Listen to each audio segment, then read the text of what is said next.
Welcome to EmergencyMedicineCases.com. I'm your host, Dr. Anton Hellman, bringing you Canada's brightest minds in emergency medicine from EMC Studios in Toronto. Welcome to part 2 of episode 19 on pediatric abdominal pain. We have with us Dr. Anna Jarvis, who was an emergency physician at the Hospital for Sick Children in Toronto from 1997 to 2010. She's a full professor at the University of Toronto and the Associate Dean of the Office of Health Professions Student Affairs. She also created, implemented, and supervised the Department of Pediatrics Clinical Fellowship Program in Pediatric Emergency Medicine for the last 13 years. Dr. Freedman is an emergency physician at the Hospital for Sick Children in Toronto and an assistant professor at the University of Toronto. He completed his Pediatric Emergency Medicine Fellowship at Children's Memorial Hospital in Chicago and a Master's of Science in Clinical Investigation at Northwestern University. He's a clinician investigator in the Division of Emergency Medicine at U of T and an associate scientist in Child Health Evaluative Sciences.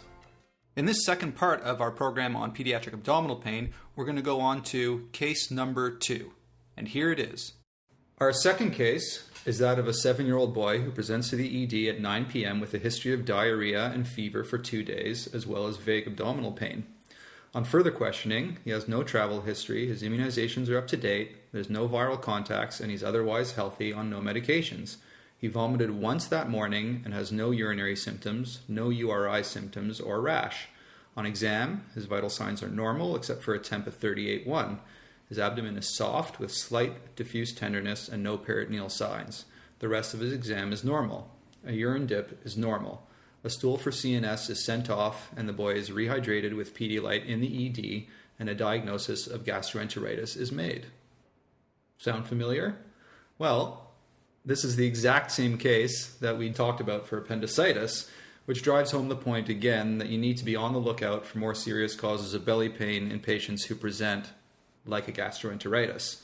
So let's get into the pearls when it comes to gastroenteritis in kids. This is something that we see again and again and again and again, and I think it's important to bring up the nuances in such a common diagnosis. Dr. Jarvis, in general, what do you look for in the history to help you rule in the diagnosis of gastro? I'm so glad you phrased the question in what do I look to rule it in, because gastroenteritis is really a diagnosis of excluding everything else, right? So to rule it in, I am looking for a history of contact. Not that you can't have appendicitis in the middle of a big gastro outbreak, but if lots of kids on the soccer team who were away for a tournament on the weekend came down with gastroenteritis, I would be very careful to check for specific organism. Find out where they were. Is there an outbreak of something? Should I be doing some testing? Because if it is a nursery school child or a daycare child, and everyone in the daycare is having diarrhea, I almost never do stool testing. Right? So I want to know everything about it. When did it start? How has it progressed? Changes in diet. And the child may not have traveled, but people often don't tell you that they were at grandpa's cottage on the weekend and he's on well water. This type of thing.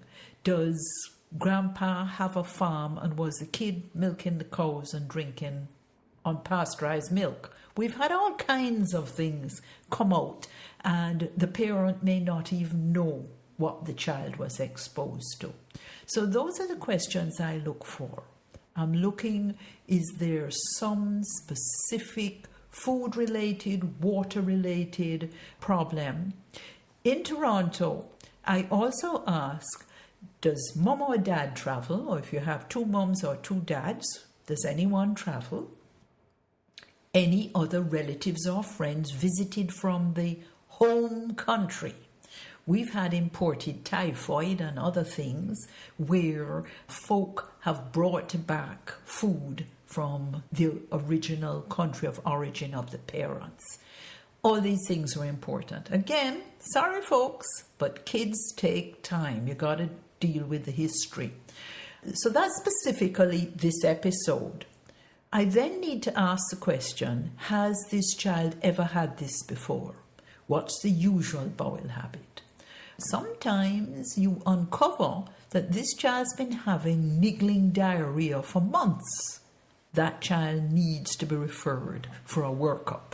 You may not have to do it in emergency if he's not toxic, but you've got to keep your mind open that this is something presenting, the tip of the iceberg, a chronic disease.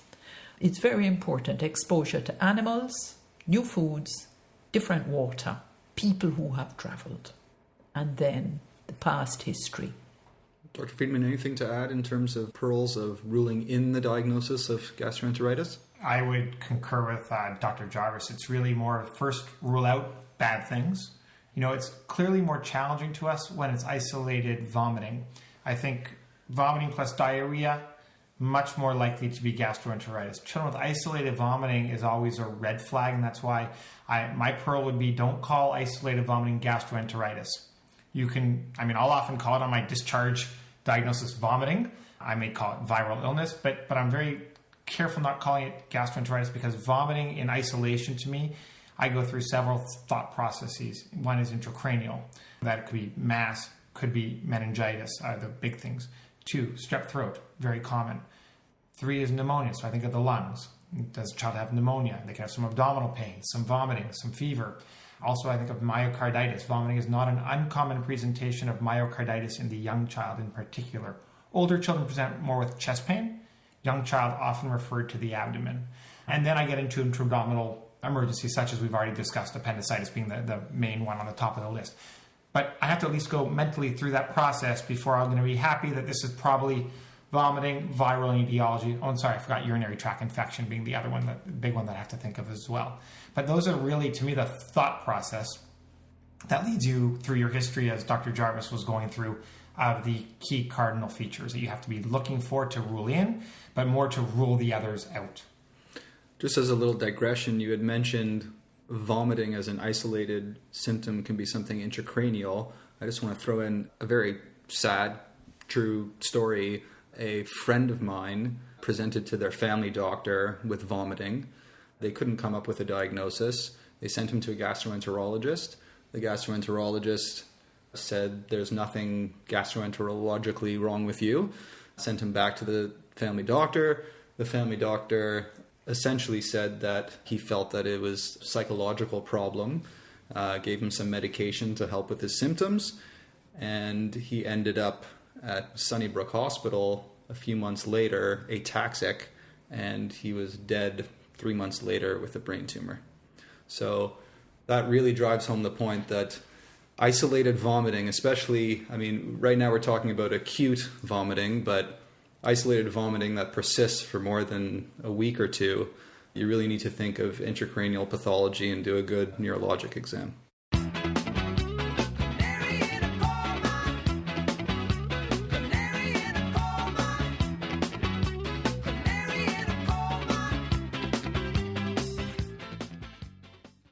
Dr. Freedman, once we're comfortable with the diagnosis of gastro in a child, of course, our primary concern is whether they're dehydrated or not. And it seems that we often simply eyeball the patient in coming up with the answer to this. Can you tell us what the most predictive physical exam findings for dehydration in kids are, and how can we best determine the degree of dehydration in a rapid, easy way? So just keep in mind the principle is that the etiology, regardless of what it is that's causing the vomiting or diarrhea, ultimately results in fluid loss. And we know that while parental reports concerning dehydration are highly sensitive, for example, almost never will a parent say their child is urinating normally and they will be significantly dehydrated. So they're highly sensitive, but not specific. So the vast majority of parents will say their child is urinating less or it's darker. However, that doesn't necessarily imply that there is dehydration present. So for the majority of the children, the physical examination remains crucial. And that really begins by assessing your child's overall appearance. Are they awake? Are they alert? Are they running around the room? Or are they clingy, fussy, crying? Or are they lethargic? So they can fall into any of those three categories. The problem is when we just eyeball them and use our gestalt, we're often inaccurate. We tend, and there's good evidence from studies, that we overestimate degree of dehydration. We don't usually underestimate, it doesn't mean never, but generally we overestimate it, and actually that results in excessively aggressive interventional therapy, particularly in North America, where our use of intravenous rehydration is excessive. If you look at guidelines, they really reserve IV rehydration for severe dehydration, not for mild to moderate. And really, my recommendation for dehydration when it comes to assessing the mild to moderate group is just accept our limitations. I don't try to differentiate mild from moderate, and the studies show we cannot. So I tend to group them as some dehydrated, somewhat dehydrated. There's severely dehydrated, and then there's the child who's running around the room that I was describing earlier, who's none or minimally dehydrated. And really, that's how we tailor our therapy. When we get into specific findings, there's really only 3 clinical signs that have been found to be significantly associated with 5% dehydration, which would really be the some dehydrated category. These would be prolonged capillary refill time, abnormal skin turgor, and abnormal respiratory rate, so tachypnea. The more acidotic you get, the faster you breathe. So just a quick review here. The 3 most important physical exam findings to determine whether a child is severely dehydrated or not are an abnormal cap refill, abnormal skin turgor, and tachypnea. All the other commonly evaluated signs have really insignificant positive likelihood ratios. So really, they don't help us one way or the other. Especially when they're present, they really don't make it much more likely that your child is dehydrated. But that's why we tend to overestimate it, because we see these signs, we assume they must imply they're dehydrated, when in reality, they may only be none or minimally dehydrated. So these are signs like just moist mucous membranes, absence of sunken eyes, decreased tears. Are really not highly specific for dehydration. So to improve diagnostic test properties, several authors have designed clinical scores. We talked about clinical scores a bit earlier. Once again, generally helpful, particularly in the eyes of someone who does not routinely see children every day. There's 2 main scores that have been developed. One by Gorelick in 1997, where he evaluated about 186 children. He found that 4 signs, so capillary refill, absent tears, dry mucous membranes, and unwell general appearance, predicted dehydration. The presence of 2 of these 4 signs, so 2 of only the 4 that I mentioned, predicted 5% dehydration with almost 80% sensitivity and 87% specificity. So really less overestimating degree of dehydration, but once again, not perfect because he's still missing about 20% of children. Similar results were found in another prospective study of 137 children by Freedman at Sick Kids as well, actually. And the final scale there had 4 variables. 3 of them overlapped with Gorelick's score. So very interesting in that general appearance, eyes, mucous membranes, and tears were involved in the final score. So as you can see, 3 of the 4 overlap, and they're in the final score scale. And this scale by Freedman has actually been subsequently validated in 3 subsequent studies to correlate with IV insertion and length of stay. And here's Dr. Freedman's review. Your general assessment, very important. Think about categories. None minimal dehydration, some dehydration, severe dehydration. Severe dehydration is shock. So those are no longer in your general oral rehydration therapy algorithm. It's similar to shock of any cause. Some dehydration have some of the signs of dehydration. These 2 scales that I've mentioned can help you assess that. So you're looking at 4 primary features: general appearance, mucous membranes, tears, eyes, and the Gorelick score includes capillary refill. If you can look at those 5 and focus on those 5, and if they are all absent, then you probably have none to minimal dehydration. And although we're not talking about treatment now, but they fall into the non-minimal dehydration treatment algorithm. Dr. Freedman just outlined for us nicely how to assess the degree of dehydration in a child. One of the things we need to think about as a next step, besides oral rehydration therapy, for example, is whether or not to do blood tests. What are the indications for blood tests? Can you review for us what the indications might be and why? Great question. It presses on everyone's mind, particularly with younger kids. In Canada, I would say that 95% of children with gastroenteritis do not need any tests whatsoever, because the vast majority have minimal or some, which you interpret as mild, dehydration. So it's your history. Is the urine output excessive? Is the child really drinking a lot? Could that be diabetic ketoacidosis or hyperglycemia presenting? That's always at the back of our minds. Has this child had previous urinary tract infections? I look at the urine again. I may even send a culture, because some children with urinary tract infections present with vomiting. Vomiting is very common.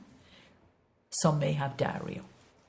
Am I in a Walkerton type outbreak where we're looking for complications of E. coli gastro? Then I might do blood tests on a child who, in my opinion, is mildly dehydrated. I might want a baseline platelet count. Look for signs of hemolysis. But I want to emphasize, most children in Canada need nothing done. The big red flag is any level of lethargy. And please listen to the parents. If the child's activity level is 40% or less than their usual activities, do a bedside glucose and make sure you don't miss hypoglycemia. In various viral gastroenteritis outbreaks, we see low blood glucose levels. And there are many small children who, if they're starved, they haven't taken adequate calories for over 24 hours, will definitely drop their blood glucose. So, in summary, 95% nothing. Past history, may have to do something. Specific outbreaks like E. coli, maybe you need something. But the acute check is your friend if the child is lethargic. Now, if you're dealing with a significant dehydration and you're going to start an intravenous because the child's in shock or impending shock, or they have absolutely failed oral rehydration and the diarrhea and vomiting are ongoing, so you know you're going to end up in trouble, then I do recommend that in addition to the glucose, if you haven't checked it already, you need to check a serum bicarbonate, electrolytes, and a BUN. That would be my panel, and I'd be interested to see if Dr. Freedman agrees with that. Yeah, I would concur with Dr. Jarvis completely, essentially. Routine electrolytes are not helpful in assessing degree of dehydration. Your primary modality will be your clinical assessment of dehydration. If they fall into the category of some dehydration, then oral rehydration therapy is going to be your mainstay of therapy, and those children do not need electrolytes performed. If, for whatever reason, they fail oral rehydration therapy, which still often happens in North America, and a decision is made to administer IV fluids, which is probably overdone in North America, but let's just take that at face value, then the guidelines would recommend doing a baseline set of electrolytes. Not so much even to assess degree of dehydration, but one of the key elements is sodium, because you're going to be putting them on a sodium-containing solution. And we occasionally will see children have significant derangements in their baseline sodium. So I'll give you an example. A child who appeared on the more severe side of the some dehydration category, and actually was enrolled in an IV rehydration study that I was doing because she had failed oral rehydration. And her score was actually 7 out of 8 points on the Freedman scale, not related to me, Freedman scale that we were discussing earlier. She, to the surprise of the whole clinical team, had a sodium of 116. And so in her case, it's very relevant that everyone knew what her baseline sodium was, because you wouldn't want to significantly and too rapidly change her sodium that had developed over the last 3 or 4 days. And so doing a set of baseline electrolytes, as Dr. Jarvis pointed out, BUN, creatinine, bicarbonate, people look at that somewhat to assess degree of dehydration. Its accuracy, though, is very debatable. But nonetheless, people do use those markers, and really the sodium is a key element in the setting of IV rehydration.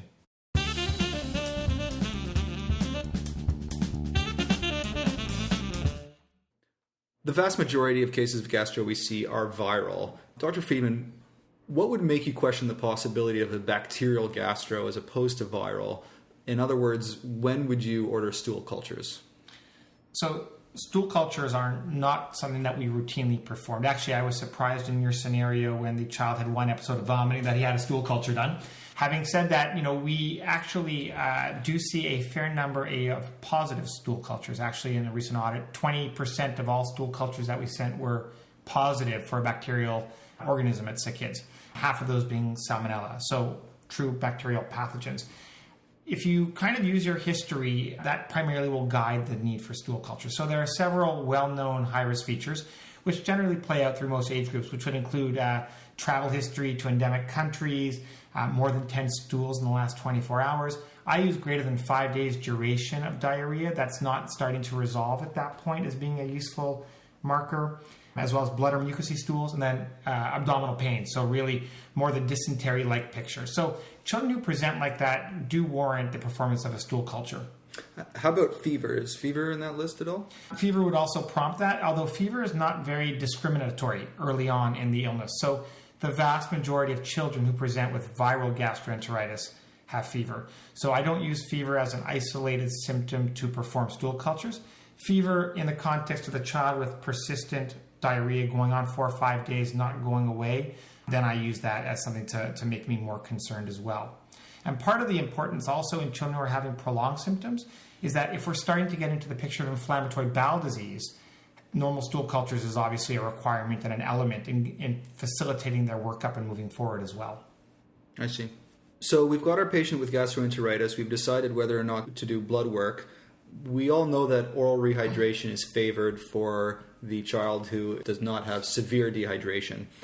Compared with IV rehydration, oral rehydration therapy is associated with a reduced risk of complications like electrolyte imbalances, cerebral edema, and phlebitis as examples. So oral rehydration therapy is recommended as a treatment of choice for children with acute gastroenteritis who have some dehydration. Dr. Freedman, in the old days, antiemetics were not recommended for use in pediatric patients, largely because of studies involving phenothiazines, which were shown to be associated with nasty things like acute dystonic reactions and apnea. That was until ondansetron came along, trade name Zofran in Canada. Ondansetron has revolutionized the management of gastroenteritis in kids, largely as a result of one of the articles that you did in 2006 in the New England Journal. And a recent Cochrane review has suggested that ondansetron effectively stops vomiting and reduces the number of patients needed for IV rehydration and immediate hospitalization. But the Cochrane review also points out that there's no difference between the hospitalization rates at 72 hours after discharge from the ED. This makes me wonder whether we're temporarily suppressing vomiting just enough to get them out of the emergency department, only to have them bounce back after the medications have worn off. In other words, my question to you is, does ondansetron mask serious disease? So first, let me actually just state that I did previously receive research support funding from GlaxoSmithKline, the manufacturer of ondansetron, although that's been 7 years since any funding was received. So on to the question, though, of does it mask serious disease? There really is no evidence that it masks serious disease. The most important consideration in using it is making your initial assessment. And we've been talking about assessing and making a determination. If you think the child and your working diagnosis has gastroenteritis and your plan is to not do any diagnostic investigations, tests, and perform oral rehydration therapy, then the administration of an antiemetic, ondansetron in this case, would be appropriate. If you're not so sure, you're concerned, you're doing a workup for things like appendicitis, then it would be completely, I wouldn't say inappropriate to give it, but don't use it as part of your diagnostic tool. We shouldn't be giving ondansetron saying, oh, he stopped vomiting. It must not be a bowel obstruction or it must not be appendicitis. One has nothing to do with the other. So really you need to use it in your thought process, in your line of in a child with gastroenteritis. With respect to the direct question of it doesn't mask serious illness, there's a nice study out of Atlanta where they, at 3 emergency departments, they looked at a huge cohort of children, 34,000 children who got diagnosed with gastroenteritis. I believe it was 58% were given ondansetron, and they looked at the risk of serious disease in children administered ondansetron versus those who were not. And if anything, found a slightly lower risk in those administered ondansetron. What that probably reflects is good physician judgment, meaning they probably gave it to children who they were pretty confident with their diagnosis, may not have given it to children who were less confident. If I may address your point about return visits within 72 hours as a marker of success, I don't think that that's the outcome you want to be looking at. Number one, why do we give an antipyretic to a child with fever? not because we're trying to make his illness go away, not because we're trying to mask an illness, but we're trying to make the child feel better. So number one, that's what we're there for, is to make the child feel better. So if we eliminate nausea, eliminate vomiting, we've achieved something. The evidence is from the meta-analyses is that 5 children need to be treated to prevent 1 child from vomiting. If we then look at the subsequent things that we inflict on children sometimes, is that they receive an IV. So a very painful procedure, traumatic to the child, traumatic to the parent, challenging sometimes to our nurses or physicians if you're the ones inserting them. The evidence there also, 5 children need to be treated to prevent 1 child from needing an intravenous. So very good numbers needed to treat with narrow confidence intervals. What happens when they go home? The numbers aren't higher. The revisit rate being the same, not higher at 72 hours, to me does indicate that yes, the illness does resume after they go home. But we've actually done something beneficial in the emergency department. And then once they go home, the illness resumes, but it doesn't resume worse. They're just as likely to come back as if we didn't give them ondansetron. So you do have a significant benefit over a, for example, 12-hour window where they're initially in the emergency department. So that brings up the question, do you give a prescription of ondansetron for patients to take home so that they don't need to come back? Excellent question. And the answer for me is actually quite straightforward, and it's a no. I administer a single dose of ondansetron. I do not give a prescription to take home. And the reason for that is quite straightforward. Number one, the single best study that's looked at multiple doses of ondansetron, published in 2002 in Annals of Emergency Medicine by Ramsuk, and they gave 6 doses of ondansetron versus 6 doses of placebo. They had the same benefits that everyone else has found in the emergency departments. So reduction in vomiting, reduction in IV insertion. What happened after the children went home? They had 3 times as much diarrhea. And that's a specific side effect of the ondansetron, diarrhea? That is a side effect that has been borne out in 4 different gastroenteritis clinical trials where there is an increase. However, with a single dose, the increase is very mild and minor. It's often 1 more episode of diarrhea, so clinically insignificant. With repetitive dosing, not only do you have the increase in diarrhea, but the interesting part is you don't have any reduction in vomiting beyond the benefits seen in the emergency department. So you don't actually get further reduction in vomiting, and you have some side effect, cost, and then there's always other potential side effects that one can have. And so if we're not achieving any benefit, then there really is no indication to be doing that. And the other piece in that respect is I prefer children, if they have ongoing symptoms, as Dr. Jarvis has said many times today, be reevaluated, reassessed by their family physician, pediatrician, or emergency department if they have ongoing symptoms, because maybe we were wrong. So if you look at that earlier study of did we miss a serious diagnosis, a not insignificant number of children in both arms had some serious diagnoses that were missed at the index visit. I love the passion with which you talk about ondansetron. It's great. We'll talk about ondansetron. I've been through the trenches with it. Yeah. We'll talk about it on ondansetron a bit more. Before we do, I just want to give our listeners a quick, simplified version of how to give Pedialyte or oral rehydration therapy. 5 milliliters every 5 minutes for kids up to 6 months of age. 10 milliliters every 5 minutes for toddlers, so up to about 3 years old. And 50 milliliters every 5 minutes for kids older than 3 years old. You should aim for about 1 ounce per kilogram per hour for 3 or 4 hours. And remember to continue breastfeeding during this time. I agree with what you've said, but I really beg the parents to go slowly in the first hour. The first hour is key. And if you set up a negative vibe with the young child, where they are literally going to spit it out rather than truly vomit, you want to go slowly. Get them playing, get them distracted, right? And just offer a little. And gradually, after 30 minutes, you build it up. But definitely by the end of the first hour, I want to see that rate going in. And remember, if they have ongoing diarrhea, you got to add another 10 cc's per kilo per stool in the next hour. Great. Okay, so getting back to the ondansetron, the FDA recently put out a warning about ondansetron that it should be avoided in patients with congenital prolonged QT syndrome, as it can precipitate torsade de pointe, as we say in Canada. For the American listeners, they say torsade de point. Right. And also that it should be contraindicated in patients with hypokalemia, hypomagnesemia, and in congestive heart failure.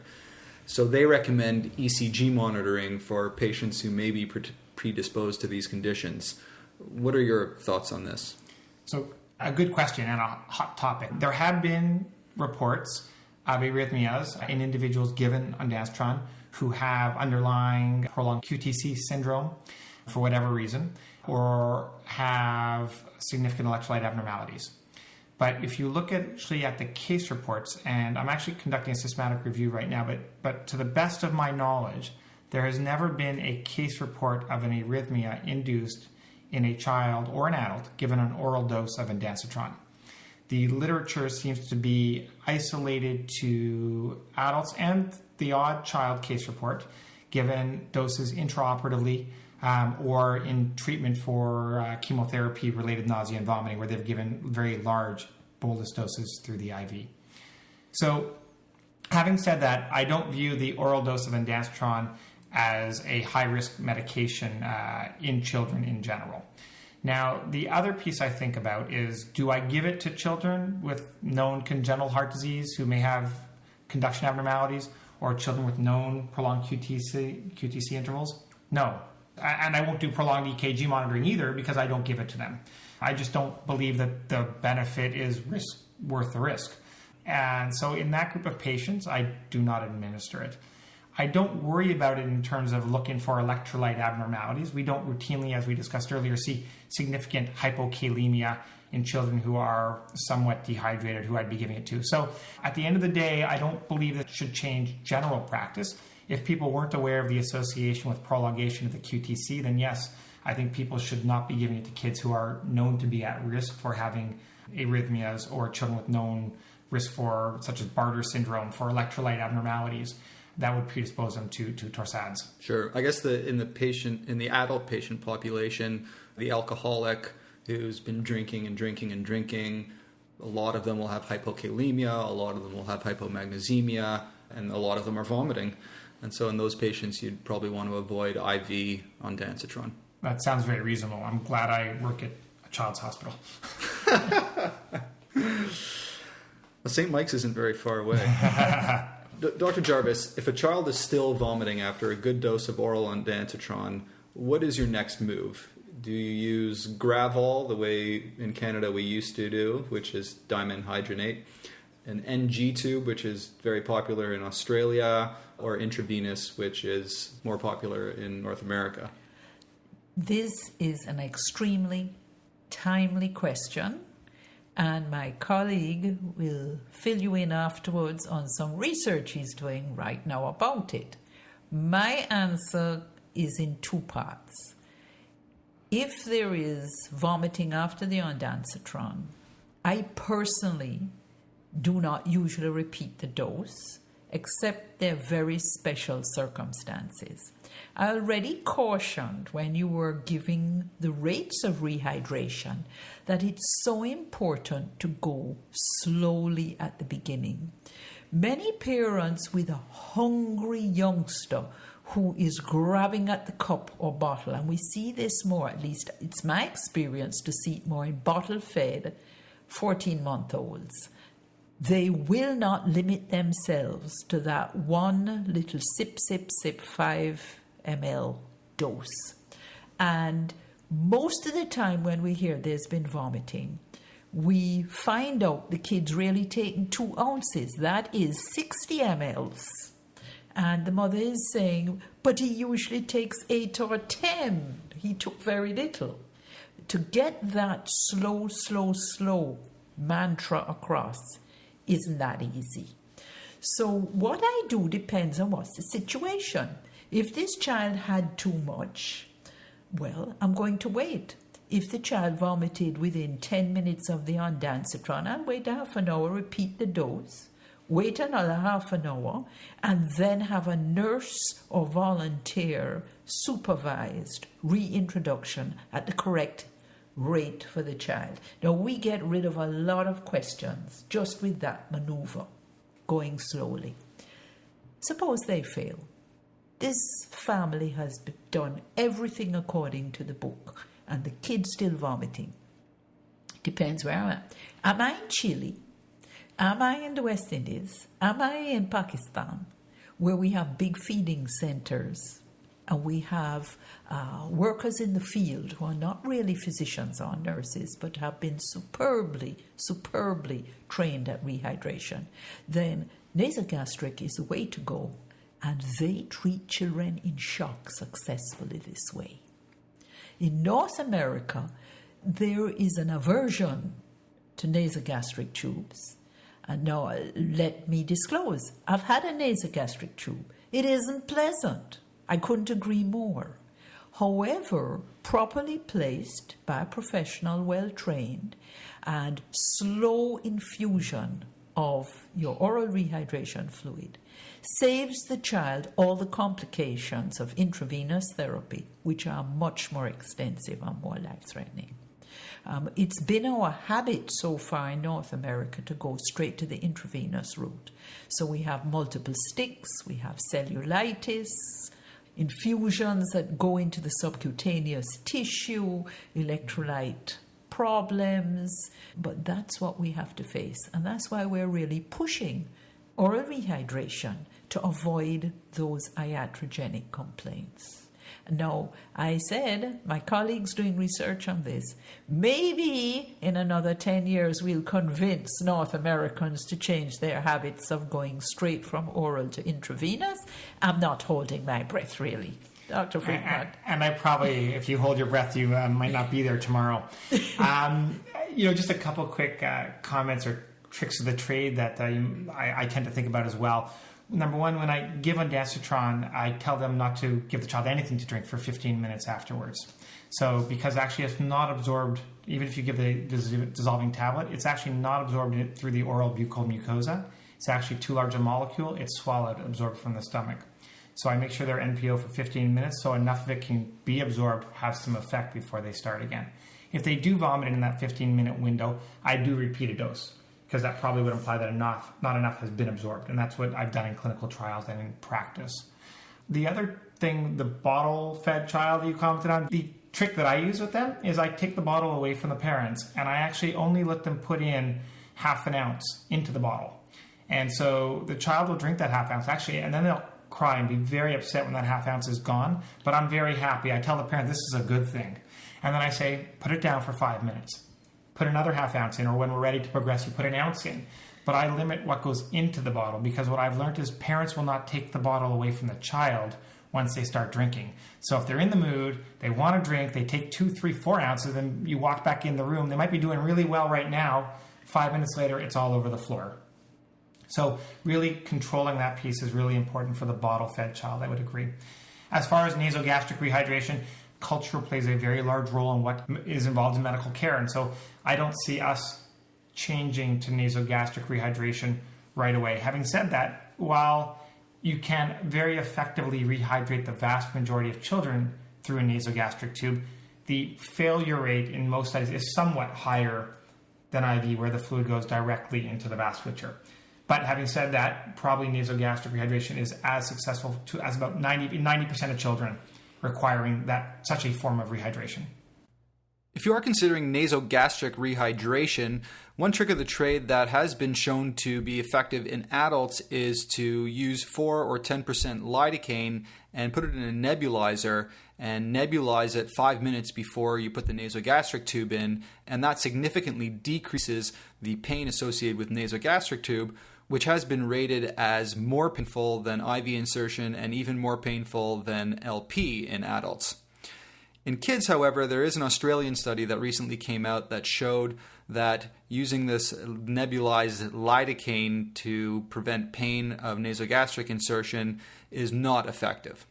We've talked a little bit about when you should suspect bacterial gastroenteritis, and we've talked a little bit about when to suspect an alternate diagnosis. What about the particular situation where you might be worried about the possibility of hemolytic uremic syndrome in a child who presents with diarrhea? First of all, when would you suspect that it might be hemolytic uremic syndrome in a patient who presents just looking like a regular gastroenteritis? And how would this change your workup and management? Well, Dr. Jarvis actually has already mentioned a couple important things, is knowing your local epidemiology. So if there's an outbreak of hemolytic uremic syndrome, you have to be much more alert to the possibility. How do you detect hemolytic uremic syndrome in a child who looks like they have routine gastroenteritis? Well, you can't really. So unless they have features that are concerning for it, the early features might be signs of just a bacterial enteritis. So that's the first thing. Sometimes you think, we've discussed the features of bacterial gastroenteritis. You send a stool culture, you get it, it comes back positive for E. coli 0157, and then obviously you have to be quite alert to it and they need blood test.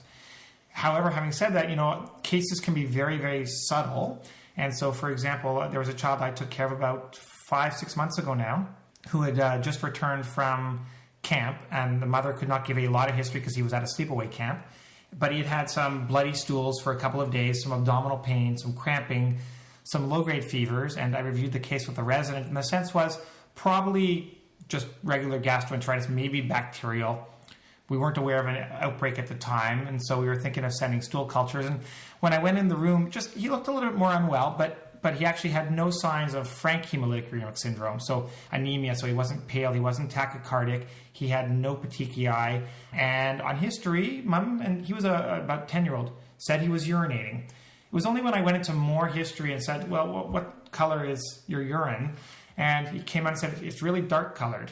And I was thinking, okay, it's probably just gastroenteritis and maybe he's a little bit dehydrated, dark colored. Let's get a urinalysis. So that was just before I was about to send him home, actually. My thought was send him home, and then I changed my mind and said, okay, urinalysis. Urinalysis comes back with large leukocytes, large red blood cells. And it was at that point that all of a sudden my red flag went way up in the air, and I walked out of the room and said, he's got hemolytic uremic syndrome. And we did blood work, and lo and behold, the shocking thing to me is that his platelets were 12. His BUN and creatinine had tripled from baseline of what they should be for a child that age. And he had I went back to the room, no signs of edema, no petechiae, heart rate was within acceptable range for the child. So I think we just have to really be on the lookout for it. One of the early signs is actually just tea-colored urine is kind of the moral of that story. And the other moral is to think about in kids where you're thinking of bacterial gastro, where you never know what it is a urinalysis can be a very helpful test, as we've said several times today, where there's no other reason why he should have such large blood in his urine. So that really was what made the diagnosis for me right off the bat and totally changed the trajectory of this child who ended up on dialysis within 24 hours. Okay, so just to review for our listeners, hemolytic uremic syndrome has a triad of microangiopathic hemolytic anemia, thrombocytopenia, and renal insufficiency. And some of the early clinical clues, one of them is a tea-colored urine. Sometimes they'll be very lethargic. They might look pale because of the anemia. They may have edema, as you had mentioned, especially periorbital edema and first waking. They usually do not have a fever, and they usually do have bloody stool and abdominal pain. May I add one other caution? And I did spend a week up in Walkerton helping out when the outbreak occurred there.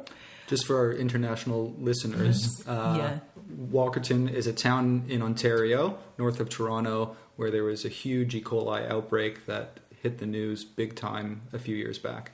Yes, most of the community was affected. There were many deaths, and many people have gone on to chronic renal failure. It was a very bad outbreak. But one of the things I learned actually working there in the midst of the outbreak, which I had read about but not truly appreciated, is that many people present with the hemolytic part after the diarrhea gets better. So families would come in during the diarrhea, of course, in a panic. We would do the blood work and assure them that it was normal. And I repeat, we don't usually do blood work in gastroenteritis, but this was a special situation. We knew the town's water had been contaminated, the water supply. And then the parents are just beginning to breathe a sigh of relief that, good, the stools are normalizing, there's no more blood. When they would say, he's not really picking up on the energy. she looks a little pale. And they'd come in with these remarkable findings. And again, in pediatrics, you get fooled all the time. The discharge instructions are everything. Dr. Freedman's case, the child looked well even when he knew and was examining the child with that educated eye. Yet 24 hours later, the child's on dialysis. And this is the key, that children can change quickly.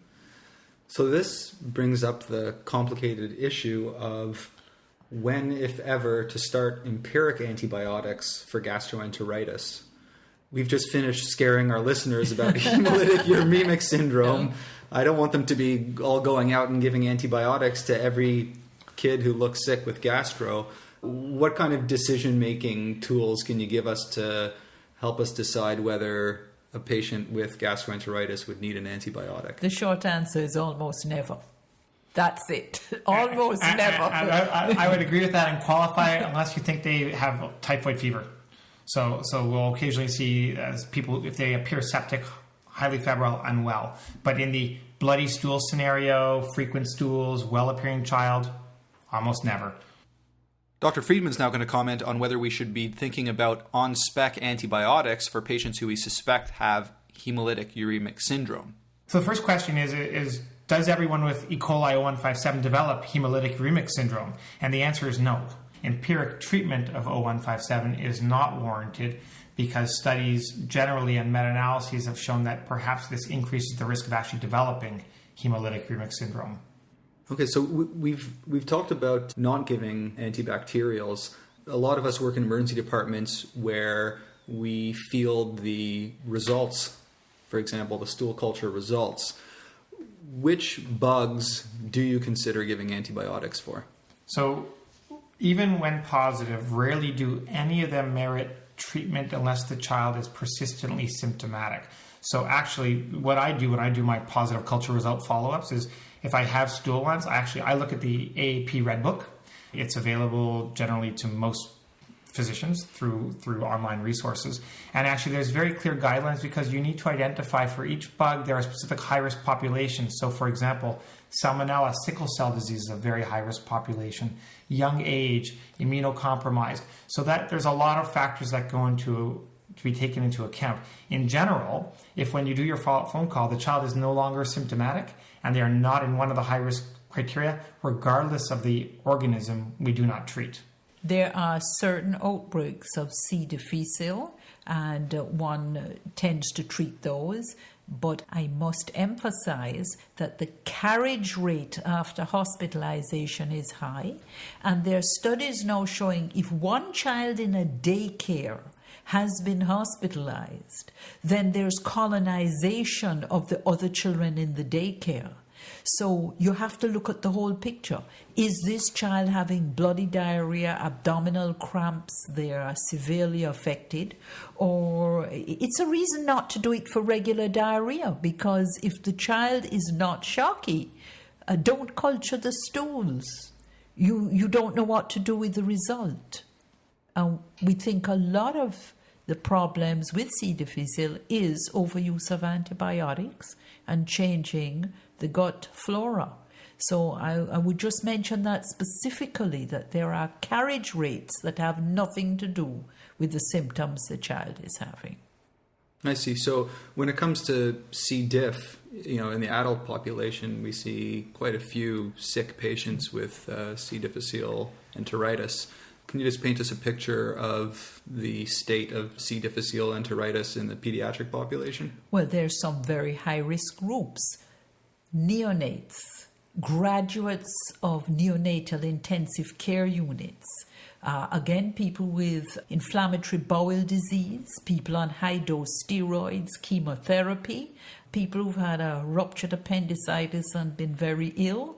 They're categories of people who, if we see it, then we will treat with appropriate antibiotics.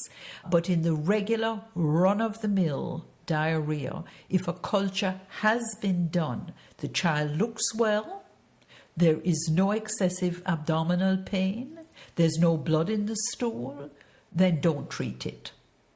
Let's move on in our gastroenteritis discussion here to when you're going to send the patient home. Dr. Jarvis, can you give us a rundown of your typical discharge instructions you'd give to the parents for kids with gastroenteritis? Absolutely. So important. The first thing is just let me check in with them what foods the child will eat when they're feeling ill. You notice I didn't say what their normal diet is.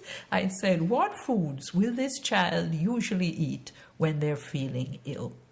And then I try to tailor my dietary advice to what the child will actually take in. I emphasize to the parents that early introduction of solids is the way to go.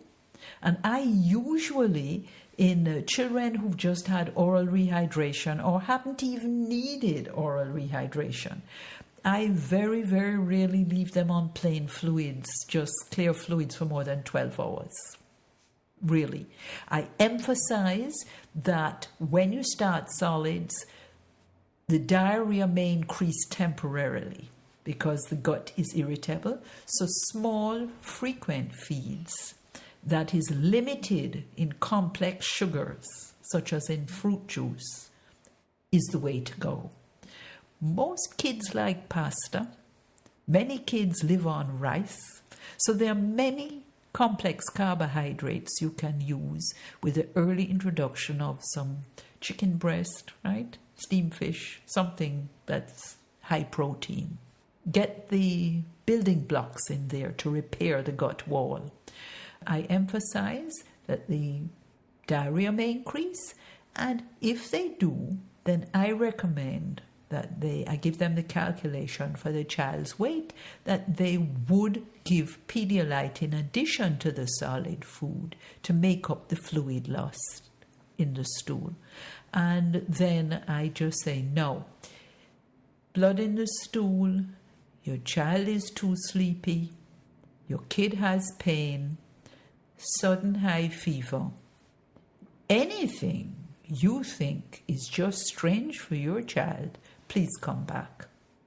So you mentioned that they may have slightly more diarrhea if they're started with solids, and if they're only taking fluids, they're still going to continue to have diarrhea. Yes. Dr. Freedman, do you recommend anti-diarrheal medications in kids like loperamide, bismuth, or probiotics? So, unfortunately, there's no evidence that any of these potential anti-diarrheal treatments are really effective. In particular, I think loperamide is the one that I just have to say something about, because it's not infrequently used by some of our adult colleagues, I believe. And in children, actually, in the really young children, it's in fact contraindicated because its use has been associated with death. Similarly, bismuth has salicylate in it. So we don't recommend that in children, once again, given the limited evidence of efficacy. The other group to consider is probiotics, and that's a very hot topic. There are numerous studies, actually 65 studies on probiotic use in children. There have been 2 Cochrane reviews on the topic, and there is some promising evidence there, though. Number one, extremely safe. So unlike loperamide, unlike bismuth, there is a great safety profile for probiotic use in children, regardless of the indication.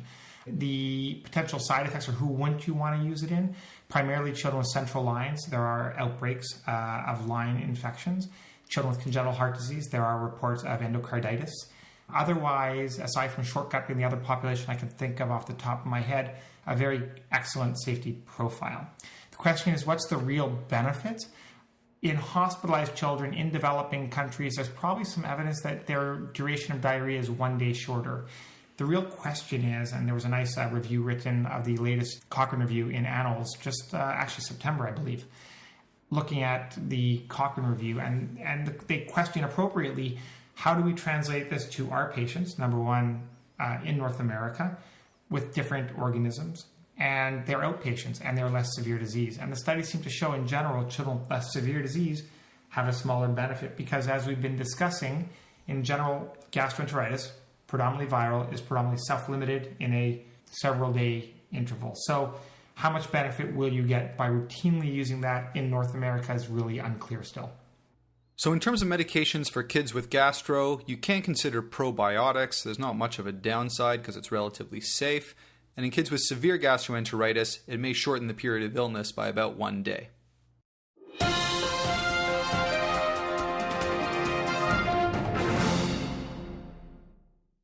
Okay, so that's all we're going to talk about gastroenteritis. Let's go on to our third case.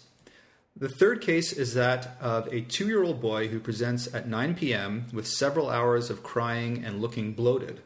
There's no history of vomiting, fever, or urinary symptoms, and the last bowel movement that was 2 days ago was normal. The week prior, the boy had a mild upper respiratory tract infection that resolved spontaneously. He was otherwise healthy with no past medical history, no surgical history, and on no medications. On exam, the vital signs are normal except for a slightly high heart rate and a temp of 38.0. The abdomen is soft, non-tender, and bowel sounds are present. An abdominal X-ray showed that the patient was FOS, full of stool, and it did not show any obvious signs of obstruction. The boy was diagnosed with constipation and discharged home with a script for lactulose and dietary instructions. The next day, the boy returned to the emergency department with lethargy, looking pale, being tachypneic, and a distended abdomen. The boy was placed on a monitor, and an IV was started in the resuscitation room. A 20 cc per kilogram normal saline bolus was given, as well as IV antibiotics to cover for possible sepsis. A portable abdominal X-ray was ordered and blood work was sent. The X-ray showed prominent loops of bowel. A venous blood gas came back showing a metabolic acidosis with a pH of 7.1. A rectal examination was then done, which was positive for fecal occult blood. The patient was stabilized and sent for ultrasound, which showed the typical findings of an intussesception. The surgeon was consulted, and they opted not to do an air contrast enema, the usual treatment for intussesception, because of suspected ischemia and possible perforation, and instead took the patient to the OR, where they did in fact find a perforated bowel and intestinal ischemia. The patient had a long post-operative recovery, but ended up doing well. Dr. Jarvis, why is intussesception, the prolapse of one part of the intestine into the lumen of an immediately adjacent distal part, important for ED docs to know about? Oh, it's absolutely essential. Intussesception is the commonest surgical emergency of the abdomen in children from 6 months to around 6 years of age. So this is absolutely important, not to be missed. Like most things in this younger age group, although the classical triad is that of intermittent crying, bloody stools, and a sausage-shaped mass in the abdomen, a recent study out of Boston, it was published in Pediatrics in February, showed that less than 40% of their children 2 months to 6 years of age presented with a classical triad. So as we've been saying over and over again, nothing is straightforward in this younger age group. To miss it means the child's gut. Most children who remain intussuscepted for 24 hours lose bowel. This leads to a lifetime of morbidity with short gut syndrome and other complications, and there's a definite mortality rate depending on whether they are finally diagnosed before there's a generalized peritonitis. The perforation may be inside the intussusceptum and therefore contained, but once you get a generalized situation with free air, stool contamination, your mortality rate goes up. Okay, you had mentioned the classic triad. My understanding is there's two common presentations for intussusception. One is the child with vomiting and maybe some abdominal pain if they're old enough to show that, and the other is a lethargic patient. Could you describe for us these two types of presentations? Absolutely. I just want to emphasize there's nothing typical. Nothing typical. The lethargy piece is a very, very interesting piece, and it speaks to the assessment of pain in children in general.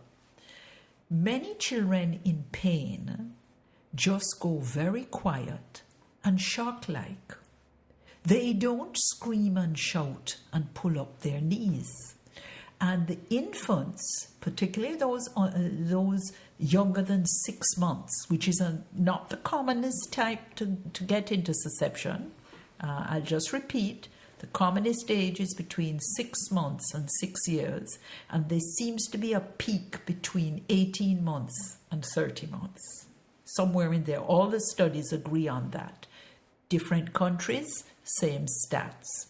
So for those under a year of age, particularly those under 6 months, the parents may describe that they're having life-threatening events. They just go very pale, very quiet. I've had parents say it's like all the life was sucked out of them. They just do not present with the crying or anything else. And unfortunately, some of these children are missed until there's frank blood parectum, at which time you can almost guarantee there's some dead bowel. So for those of us used to looking after infants, if there is no clear explanation for altered level of consciousness, particularly when the mother says it's coming and going, yes, we think seizures, but we do a rectal exam and we do a heme occult test, because the presence of heme occult blood says that's what you got till proven otherwise. And this is just so very, very important. You may have bilious vomiting, but because this is small gut that goes around into large gut, you have to be obstructed for some time before you get bilious vomiting, because it's really a lower bowel problem, just the terminal ileum that's going through into the colon. So those are the infants that are concerning. The 40% who have the classic triad, this is a child, a toddler usually, who is playing, then all of a sudden starts screaming. Parents will tell you it's like someone was killing her, or she was possessed, or it's a cry that draws attention to itself. It says, I have pain I've never had before. Some children curl up in the fetal position, others crouch down, which is a knee chest position, but you're lucky if you get that.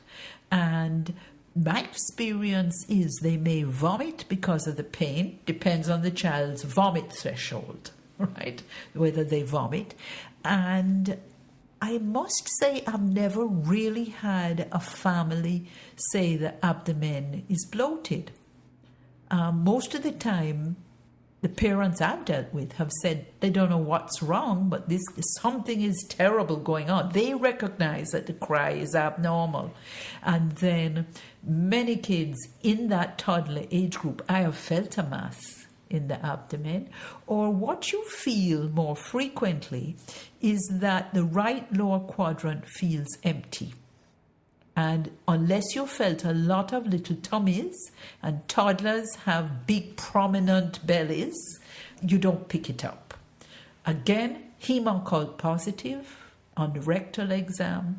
So if I'm thinking in any way it could be intussusception, as much as kids hate the process and they may screech, it might be traumatic. Parents may refuse, because many parents do not like rectal exams done on their children. You have to explain that if there's blood there, this could be a surgical emergency. So I think that that's the way they're presented. I find vomiting is a late sign because it's really a large bowel problem. And it's intermittent. So if it goes in and out quickly, the child doesn't back up enough to vomit. So the frank bleeding and vomiting, in my experience, have really been late signs. In this particular case, the child had an upper respiratory tract infection before the present illness. What's the relationship between prior viral illness and the diagnosis of intussusception? Many of our surgeons will tell you there is most of the time a lead point. If you've had a viral infection, you may have enlargement of the lymph glands throughout the body. We all know, dealing with children, that some children have chronically enlarged nodes everywhere. And having a viral infection, we presume that the Peyer's patch is enlarged and other lymphoid tissue in the mesentery, and this acts as a lead point. Right? We have also seen Meckel's diverticular, right? And other mesentery duct remnants act as a lead point. The textbooks talk about the current jelly stool. You talked about the importance of doing a rectal exam and looking for fecal occult blood. The so-called current jelly stool, that is loose stool with mucus and blood mixed into it so that it looks like the consistency of jelly. What should we know about this current jelly stool?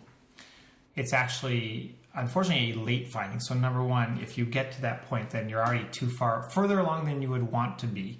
Maybe the parents came in too late, or maybe, unfortunately, wasn't diagnosed early enough.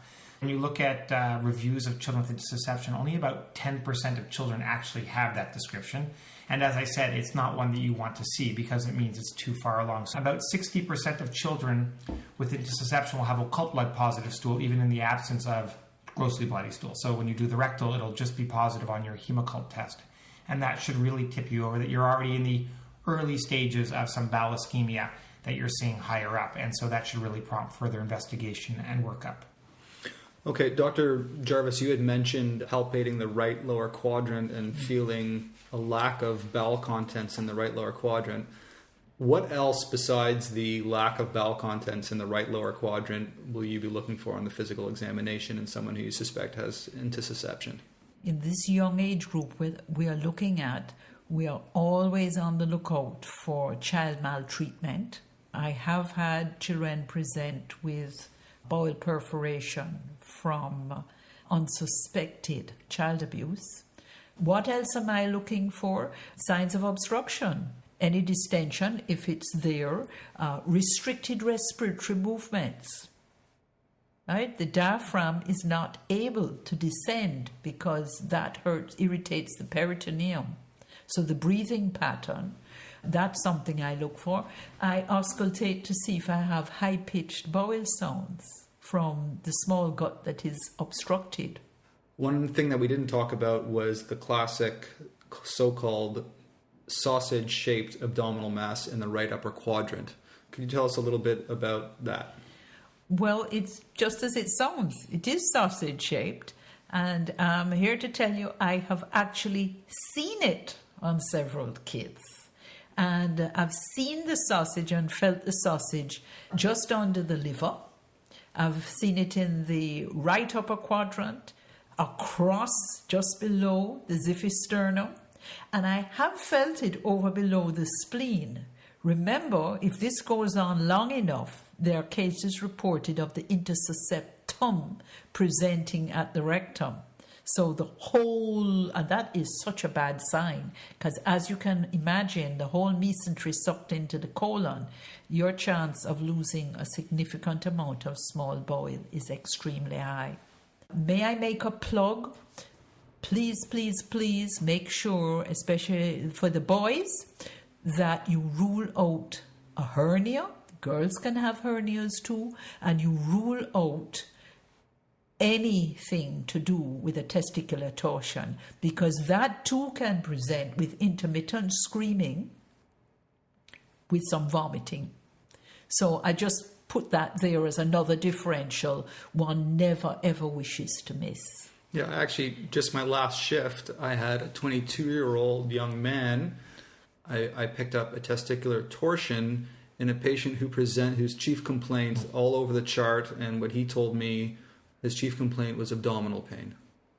And this was in an adult. I mean, we always hear about it in kids, that kids will complain of belly pain and it'll end up being a testicular torsion.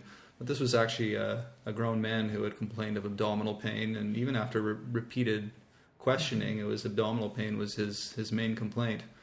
So I was just lucky that didn't throw me off. Well, I'm so glad that you did the full exam. Unfortunately, every year in North America, there are a number of lawsuits over missed testicular torsions. Right? So the keynote in any child who presents with crying, unknown reason, you are committed to a full head-to-toe examination, and you have to think beyond the obvious. What other diagnoses can intussesception get confused with? Well, always we have to think of a midgut volvulus, which is even more of an emergency. This is, of course, because of malrotation of the gut in fetal life. Although around 80% present in the first year, there's still 20% that can present in any time throughout their life. And the gut twists could be 190, could be 360 degrees, almost minutes count here. The keynote with a midgut volvulus, you are twisting around the ligament of Treitz. It's an extremely high obstruction, and bilious vomiting is a giveaway. And I just caution you, don't argue with the parents about what's yellow, green, or blue. Right? People see colors differently. If they have the stuff with them, fabulous. If the ambulance is called, please ask the EMS what color was coming up.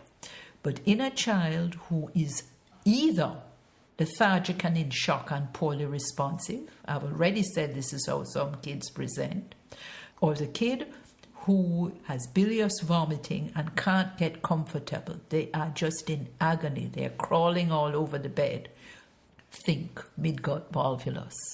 And that is absolutely minutes of bowel death. A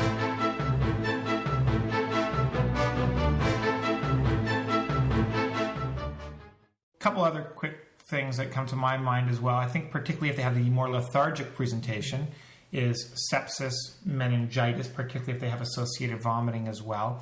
And then the other thing, it depends on the presentation. Often it just may be intermittent crying in an otherwise really well-appearing child. Actually, I was going to add earlier that abdominal pain is not usually their chief complaint. It's crying. Parents come in because a child is crying, and it happens every 30 minutes, every hour, and then they play in between and are completely themselves in the last 2 minutes and they don't know what's going on. So I worry about a little bit urinary tract infection in such children as to, maybe they're every time they're urinating, having some dysuria as well are some of the main things that I think about in that age group. But really it has to do with your presentation. If it's primarily bloody stools, then you're thinking more bacterial gastroenteritis as well. So really it comes down to what your symptoms are, because it can present with a variety of symptoms across the spectrum. This patient was sent for an abdominal x-ray. Let's just take a quick moment to talk about abdominal x-rays in general for kids with belly pain. What's the value of an abdominal x-ray in kids? And specifically in intussesception, what would you be looking for? May I just interject before you answer that question? Actually, just related to the scenario, this child probably should not be sent for an abdominal x-ray given how unwell he is at the clinical presentation. He should be fluid resuscitated, which we'll talk about later. But x-ray is, if anything, should be a portable x-ray for this child coming to the room and not someone you send out of your department for an x-ray. The reasons for doing an abdominal x-ray is to see bowel obstruction. That's what you're looking for, and you're looking for free air. Therefore, it's better to do, if you're doing the portable in a sick child, it's better to do a shoot-through, right? A lateral shoot-through rather than having them lie on their back, because the gas, unless it's massive and you see a big air bubble, free air, in the middle of the abdomen, you will miss perforations that way.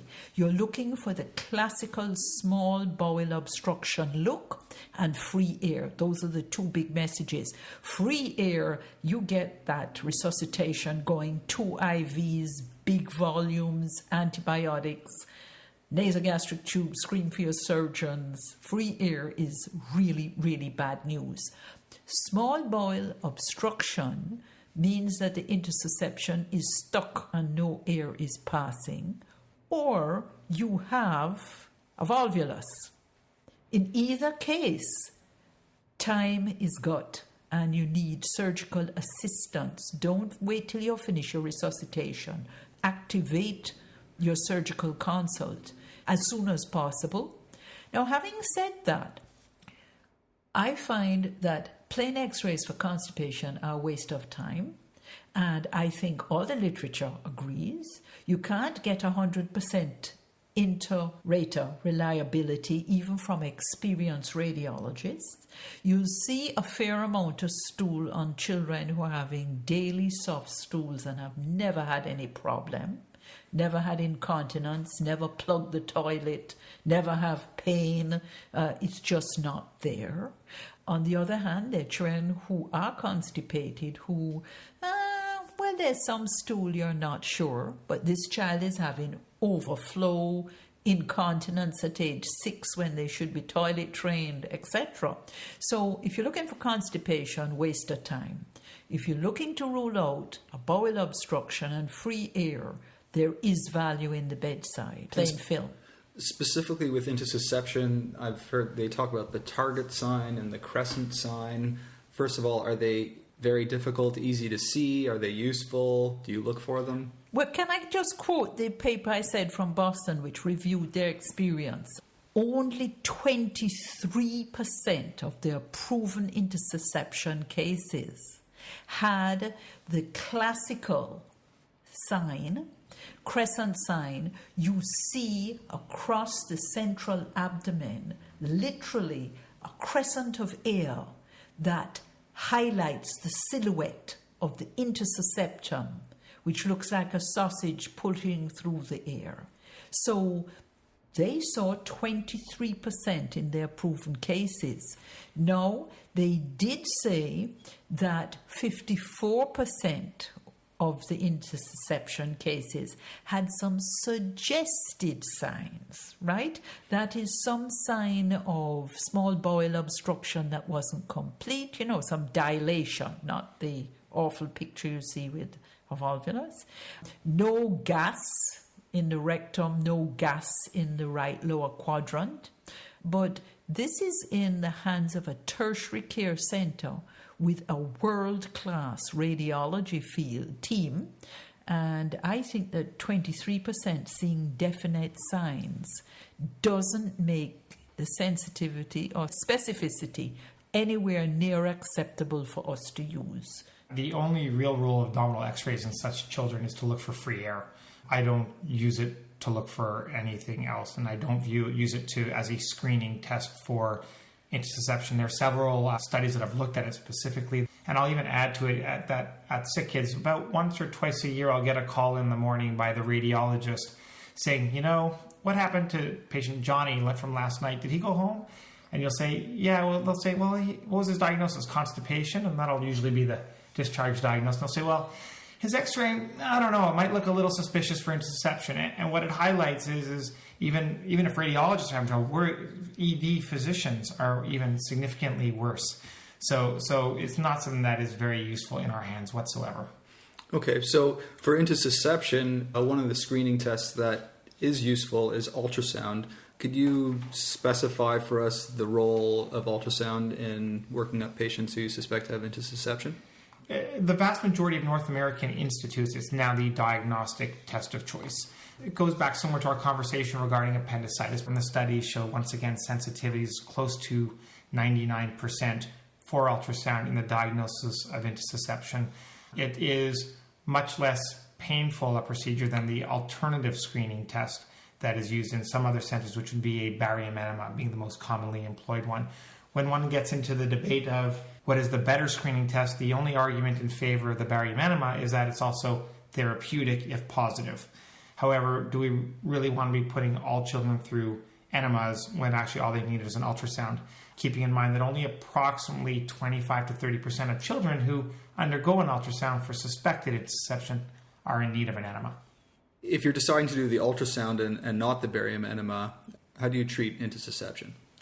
For approximately 80 to 85% of children with intussesception, an enema, either air or barium, are successful at reducing the intussesception, actually. Once again, there is some variation between centers, between whether they choose to do air as their first line or barium. At SickKids, we use air enema. The risks of the air enema are that you can get rapid inflation of air into the abdominal cavity, which can result in a compartment syndrome actually quite rapidly because it's done under high pressure. The risk with barium is that you're now getting contrast material into the abdominal cavity. So both of them are major surgical immediate emergencies that must go to the operating room. Both of them, thankfully, very, very rare. If one uses careful selection of who undergoes the enema, hopefully they can be avoided. So we do know some high-risk features of who should be a candidate to go straight to the operating room as opposed to having an enema. Those would be including really young children, children with symptoms for a very prolonged period of time, children who are acidotic, such as in our example here with a pH of 7.1, who have evidence of ongoing ischemia, children who are having gross blood per stool that is getting worse, and obviously anyone who's hemodynamically unstable should go straight to the operating room.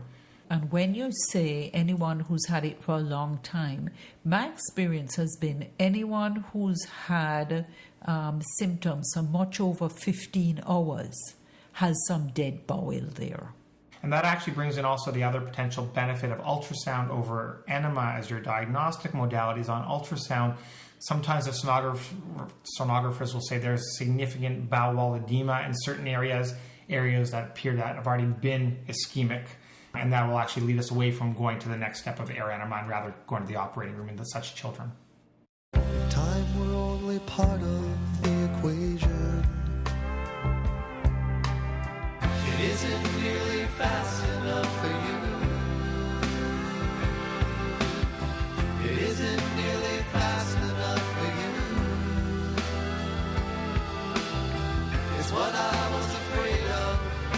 I stumbled into view.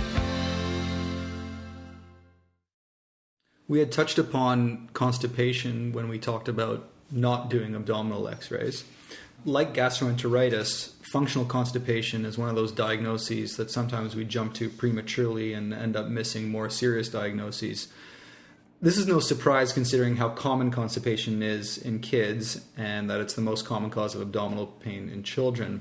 While the vast majority of ED cases of constipation are diagnosed as functional constipation, in a small but significant minority of cases, an underlying disease is responsible. Some of these diagnoses can carry high morbidity. Dr. Jarvis, while there's a huge laundry list in the differential diagnosis of constipation, what are some of the more serious causes of constipation that we should be looking out for in the ED, and what are some of their clinical clues that would help us suspect them? Great question. Your audience will be tired of us saying that it's in the history, but it is in the history. The first and foremost is Hirschsprung's disease. And there are children who have short segment Hirschsprungs which do not present until they are having episodes of severe obstipation with overflow, abdominal distension. When they get rectal stimulation on enema, masses come out that clog the toilet. Most of these children do not thrive. They're not growing well. They tend to be cranky, and I've seen them present up to 6 years of age with toxic megacolon. So they came in like septic shock. I thought they were a perforation until we got the plain shoot-throughs and realized one of them had gas in the bowel wall. The child needed an urgent colostomy. So the first we think about is Hirschsprung's. Then in the younger infants, you think about obstipated bowel. Could it be a missed cystic fibrosis? Again, is there a family history? Was the child screened? Where were they born? Family history? Did they pass meconium early on? The next big common group we see is when they change diet. They switch from breast to bottle, right? And you don't need to get excited about it. It's a common finding and you don't want to go overboard, but you do need to advise the parents on the dietary intake. Have they been running a high temperature? Because I already mentioned that typhoid can present with constipation. So I want to know, what is the story? Is this a recent event that had a clear precipitant, or the child is in the midst of another illness I should diagnose? It's much more urgent than the constipation. Or is this a chronic pattern? And do they really fit the Rome 3 criteria? For chronic constipation, you're looking at 2 or fewer bowel motions a week. Under 2 years of age, it's for 1 month, and over 2 years of age, it's for 4 months. Right? It's a long time. Stools that clog the toilet, overflow, incontinence is the other thing. So the history of intermittent diarrhea, right, which isn't really diarrhea. All right, they go from diarrhea to no stools to diarrhea. Very suspect. I look at the child. Are they short stature? Are their features coarse? Is this a hypothyroid? We still see hypothyroid children because we have refugees. We have lots of children in the country who weren't born here. Down syndrome, or other children who have muscle weakness generally. Signs of missed myelomeningocele, right? Do you have occult cord problems? Is the gait funny? Were they slow to walk? Do they have a neuromuscular problem that hasn't been diagnosed? I've seen constipation present as the first sign of muscle weakness. Mm-hmm. So I'm looking at the child and doing a head to toe. After you've taken the full history and you've looked at the child carefully, celiac disease is one other one that comes up. I always ask, is there a family history, particularly in Celtic families? It tends to be more common, but celiac disease presents in any group of peoples. And then I go into, was the child assaulted? Right? Secondary constipation. There's no use treating the constipation without treating the psychological effects. We are a little jaundiced about this at Sick Children's because we get referred the problematic cases, and unfortunately we see far too many children who've been abused.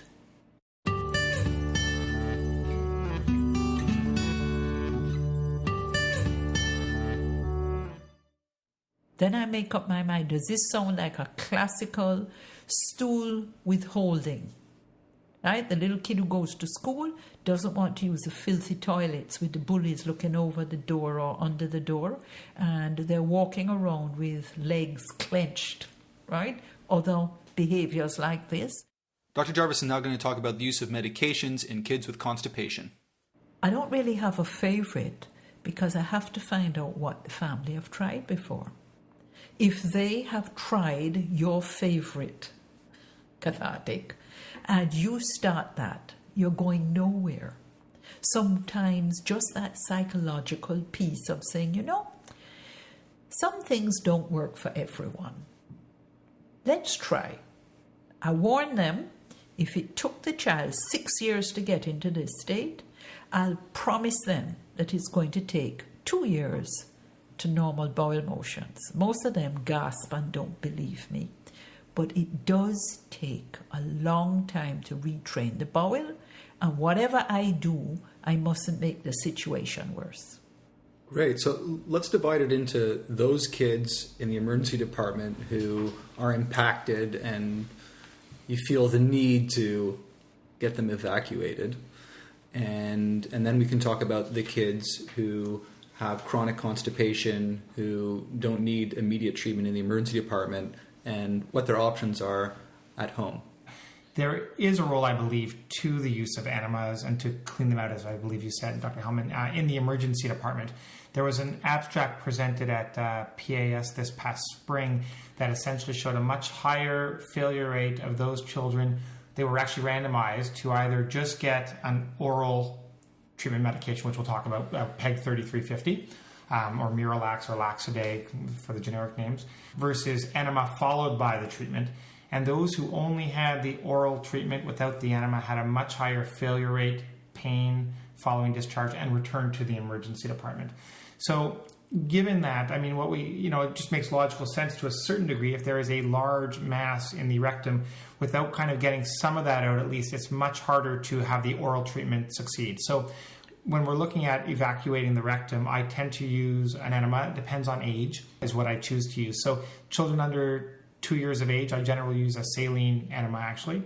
So approximately 20 ml per kilo is what I would use. However, the vast majority of the really young kids under 2 years do not need an enema.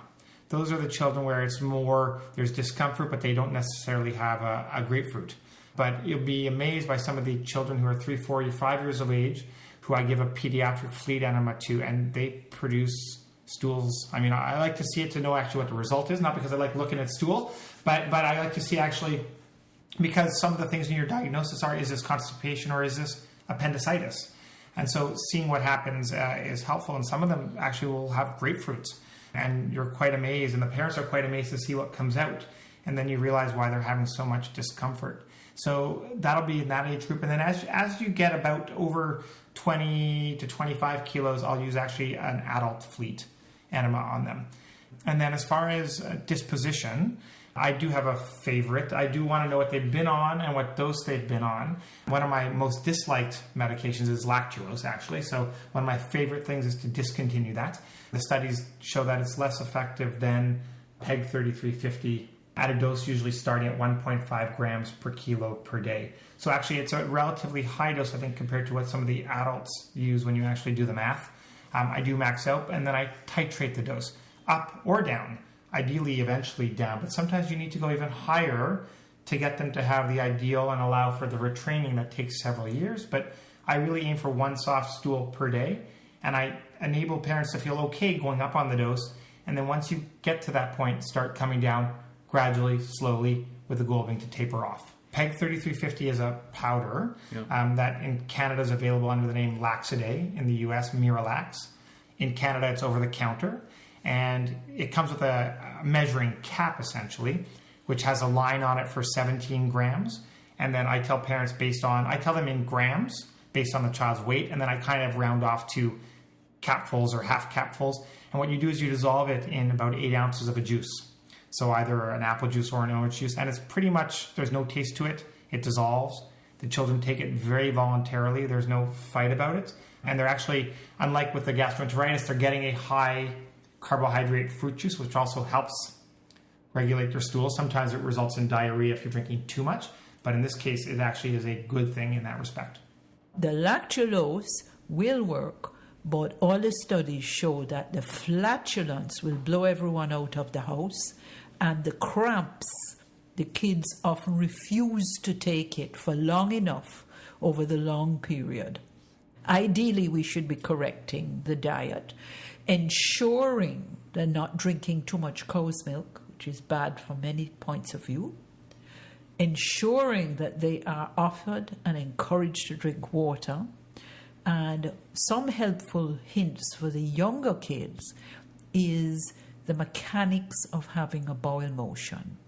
Having a stool that they can put, or a chair, or telephone books or something they can put their legs on, so that they actually are not tightening their perineal muscles to prevent themselves falling in the toilet or falling off. It's very important that the child feels secure. I wanna comfort you.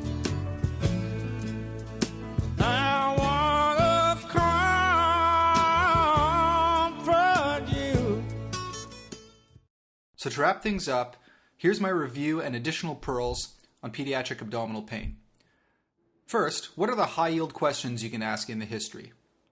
Does the pain come and go, or are the stools bloody, or has there been a change in mental status?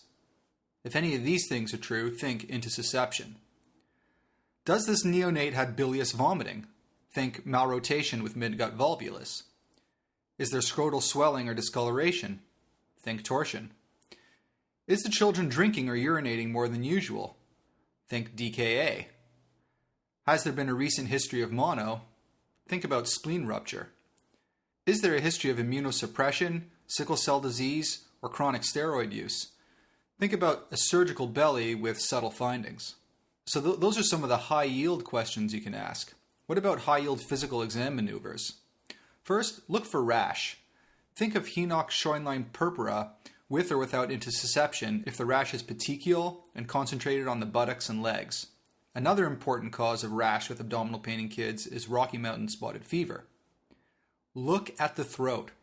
Pharyngitis is a very common cause of abdominal pain in kids, believe it or not. When examining neonates and young infants, flex their knees to their abdomen, as this will soften their abdominal muscles. Allow the fearful child to remain seated in the parent's lap during abdominal palpation. Watch their facial expressions instead of asking for verbal affirmations of pain. Another strategy is making the examination a game. A child with a tender abdomen will play until a sensitive area is examined. Tell them that you're going to feel their belly to guess what they ate. Having them participate can promote a better exam. An alternative to rebound testing is to have the child jump up and down. Children with appendicitis typically jump only once, as the painful landing abruptly terminates the game. In the young child, dropping the diaper is an essential maneuver. Simply undressing the child may yield a prompt diagnosis. Feel for an incarcerated inguinal hernia and look for the scrotal discoloration while palpating for an abnormal testicular lie. A grossly bloody stool in the diaper of a lethargic child points to intussesception. Repeat your physical exams. Utilize observation time in the ED to help sort out ambiguous abdomens. So that's the history and the physical. What about simple high-yield tests you can do? The urinalysis can be very telling. For example, hematuria with or without proteinuria should make you think of Henoch-Schönlein purpura again. Sterile pyuria, think appendicitis. Glucose and ketones, think DKA. And of course, if it's packed with pus, you've got your answer of a UTI. And lastly, don't forget to check for stool for occult blood even if they're tiny little kids, because in intussesception and advanced volvulus, blood in the stool is a sign of ischemic gut. Don't forget that many of the common causes of abdominal pain in adults can occur in kids, like cholecystitis, pancreatitis, renal colic, incarcerated hernia, but often have more subtle findings.